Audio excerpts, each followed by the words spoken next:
이미 민주당에서 낸 정책과 법안에 복붙에 정신이 없습니다. 여사님의 논문 베끼기도 민망한데 창피하지도 않습니까?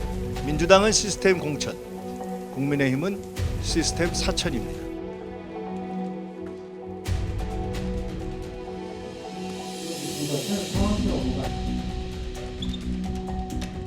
정책부터 말씀드리겠습니다. 정부 여당의 정책 역량이 너무 떨어집니다. 윤석열 대통령도 한동훈 위원장도 정책과는 거리가 멉니다. 거친 정치와 정책 무능이 특수부 검찰 정치의 한계입니다. 오늘은 몇 가지 정책의 부실, 표절, 일방통행부터 지적하겠습니다. 첫째, 한동훈 위원장은 주 7일 경로당 점심이 제대로 된 정책이라고 생각합니까? 왜 인원이 확 줄어드는 주말에도 경로당에서 점심을 제공해야 합니까? 밥은 누가 합니까? 입만 열면 재정 타령이면서 그게 효율적인 예산 사용입니까? 주 5일 예산을 제시한 민주당과 달리 주 7일 점심은 예산조차 못 내놓지 않습니까? 민주당의 주 5일 점심이 정답입니다. 주 5일을 하려 해도 지금보다 식비와 지원 인력 비용을 다 늘려야 합니다. 주말은 점차적인 지역 식당 이용 바우처 제공 등 다른 방법을 쓰는 게 맞습니다. 어르신들과 지역 경제 모두를 위하는 길입니다. 경로당 점심 서류 업무를 줄여서 경로당 회장단의 수고를 덜어야 합니다. 월남 참전자회 같은 고령 보훈 단체는 경로당으로 간주해서 점심 지원을 해야 합니다. 이런 게 정책입니다. 마구 베끼고 뻥튀기 하는 게 능사가 아닙니다. 주 7일은 주 5일 점심을 잘못 컨닝한 오답입니다. 여당 대표는 말싸움이 아니라 민생 정책을 진지하게 챙기는 게 본업입니다. 정책에 대해 공부도 하고 생각도 하시기 바랍니다. 전원의 아침밥 때처럼 차라리 민주당 주 5일 점심을 그냥 베끼기를 원합니다. 둘째로 윤석열 정부의 게임 정책도 영혼 없는 표절입니다. 윤석열 대통령의 대선 공약도 손 놓고 방치하던 정부가 갑자기 등급 분류의 단계적 민간 이양, 해외 게임사 먹튀 방지를 위한 국내 대리인 제도, 게임 이용자 집단 분쟁 조정 지원 등 이미 민주당에서 낸 정책과 법안에 복붙에 정신이 없습니다. 여사님의 논문 베끼기도 민망한데 창피하지도 않습니까? 민주당은 국민 여가로 자리 잡은 게임을 중시합니다. 그간 꾸준히 추진해온 이용자 권익 보호 중심의 게임 정책과 법안을 조속히 처리하고 다음 국회에서 더 발전시킬 것입니다. 정부 여당은 민주당 법안을 베낄 시간에 법안 통과부터 협조하기를 바랍니다. 대통령과 여당 대표는 앞으로 정책을 베낄 때에는 최소한의 상도의와 준법 정신을 지켜주시기를 바랍니다. 셋째로 R&D 등 여러 경우에 나타나는 정책 추진의 이틀막도 문제입니다. 정책은 압박과 이틀막으로 하는 것이 아니라 합리적 토론으로 만드는 것입니다. 정책이 특수부 수사는 아니지 않습니까? 민주당은 사회적 연대와 협력의 시대에 맞게 신사회협약 방식의 정책 추진을 적극 도입하겠습니다. 기독교, 천주교, 불교 등 종교계와의 신사회 협약을 적극 추진하겠습니다.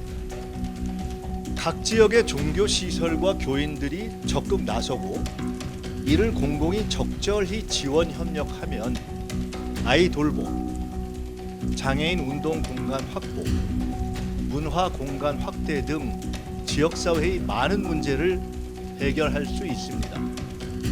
종교 사학의 투명성을 전제로 건학 이념에 맞는 교사 임명권 등에 대한 사회적 합의도 중재해 가겠습니다. 저는 장애인 관계자들과 종교계 지도자들과의 대화를 주선해서 지하철 시위를 중단시키고 사회적 해결을 시도한 경험이 있습니다. 민주당은 유능한 정책 추진으로 입틀막 공포사회가 아닌 열린 협력사회를 정착시키겠습니다. 이번 총선에서 종교계뿐만이 아니라 각계 각층과의 신사회 정책 협약을 바로 추진해 가겠습니다. 윤석열 대통령과 한동훈 위원장에게 다시 말씀드립니다. 특수부 검찰 정치로 국정을 이끌어갈 수는 없습니다. 제발 정책 공부 좀 하십시오.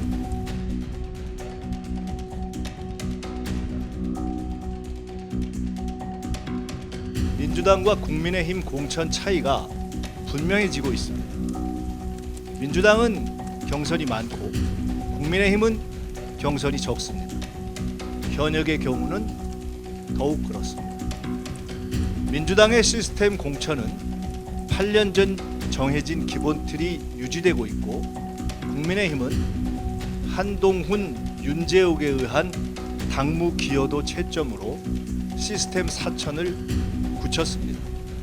민주당은 시스템 공천, 국민의힘은 시스템 사천입니다. 민주당의 의원 평가는 의원 상호 평가, 당직자 평가, 지역 주민과 당원 평가 등 다른 사람들에 의한 평가에서 점수 차이가 나는 구조입니다. 출석 점수나 법안 발의 점수는 대동소이한 경우가 많기 때문입니다. 결국 민주당의 의원 평가와 경선에는 당원과 주민, 동료 의원 등 아래로부터의 평가가 주로 작동하고 지도부의 입김이 끼어들 틈이 거의 없습니다. 이 점이 국민의힘과의 차이입니다. 사천 제도화를 자랑하는 국민의힘은 물론 특히 당원과는 무관한 엘리트 떴다방 정치로 정당 민주주의의 기본도 안 되는 제3지대는 민주당 공천을 왈가왈부할 자격이 없습니다. 의원들과 당원들의 평가가 두려워서 당을 나가신 분들 아닙니까? 어려운 진통 속에서도 대부분 민주당 의원들께서는 경선을 선택하고 경선 결과에 승복하고 계십니다. 현재의 진통 역시 당원과 지지자 중심의 당인 민주당의 전통대로 곧 극복될 것입니다. 국민은 여전히 무능한 윤석열 정권의 심판을 원하고 계십니다. 질서 있게 현재의 일시적 어려움을 극복하고 국민과 함께 승리할 것입니다. 내일 상황실 상황점검 2차 회의를 갖습니다. 내일 4시에 갔는데요. 내일 4시에는 총선 관련 준비를 조금 더 깊게 점검할 것이고요. 내일 회의가 끝난 후에 제가 몇 가지 총선 관련한 말씀을 드리겠습니다. 최근에 대통령부터 나선 관권 선거 그리고 댓글 공작조들을 풀어줬던 일 등 여러 가지 우려되는 상황에 대해서 종합적으로 지켜보고 있습니다. 이런 문제들을 포함한 총선 대비에 대한 말씀을 내일은 집중적으로 드리겠습니다. 오늘은 말씀드렸듯이 정책에 대한 3가지 지금 이 정부의 와 여당의 정책에서 나타나는 부실, 표절 그리고 일방통행, 입틀막에 대해서 지적을 했습니다. 그리고 현재의 공천 상황에 대한 말씀을 드렸습니다.